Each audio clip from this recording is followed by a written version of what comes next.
পাতুরিটা দেখছো ঠিক কতটা জুসি হয়েছে।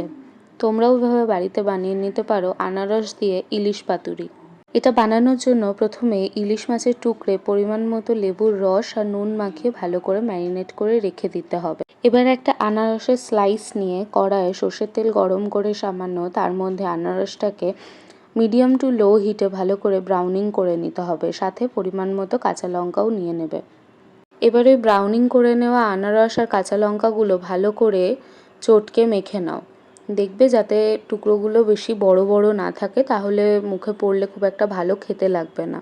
এবার আনারসটা ম্যাশ করা হয়ে গেলে তার মধ্যে আগে থেকে জল ঝরিয়ে রাখা 2 চামচ টক দই, সামান্য নুন, 1 চামচ বেসন আর সর্ষে পাউডার দিয়ে ভালো করে মশলাটা মিশিয়ে নিতে হবে। দেখবে যাতে কোনো লাম্পস না থাকে। এবার ভালো করে যখন মেশানো হয়ে যাবে তখন পরিমাণ মতো বেশ অনেকটা সর্ষের তেল দিয়ে আর ধনেপাতার ডাঁটি দিয়ে ভালো করে আরেকবার মাখিয়ে নাও।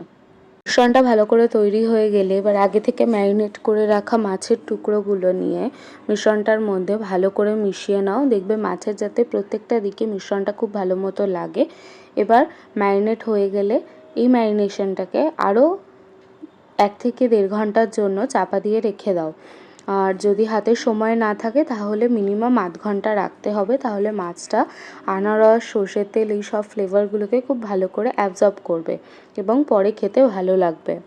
অন্যদিকে তোমরা যে কলা পাতায় পাতুরিটা করবে সেই পাতাটাকে সাইজ করে কেটে কিন্তু আগুনে সেঁকে নিতে ভুলবে না। আমি আর সেই পার্টটা দেখালাম না। এবার চলে আসছি পাতুরিটা কীভাবে মুড়তে হবে সেই প্রসেসে। প্রথমে কিছুটা ম্যারিনেশন দেবে পাতার ওপরে, দিয়ে মাছটাকে তার উপর দিয়ে আবারও কিছুটা ম্যারিনেশন দিয়ে সর্ষের তেল দিয়ে ভালো করে হালকা হাতে পাতাটাকে ফোল্ড করে নেবে, ঠিক আমি যেভাবে দেখালাম সেভাবে।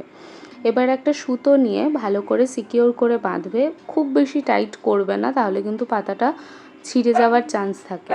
ছিঁড়ে গেলে মাছটা ড্রাই হয়ে যাবে। এবার একটা গরম ফ্রাইং প্যানে সামান্য সর্ষের তেল দিয়ে পাতুরিগুলোকে বোথ সাইড 5 থেকে 7 মিনিট করে ভেজে নিলেই রেডি আনারস ইলিশের পাতুরি।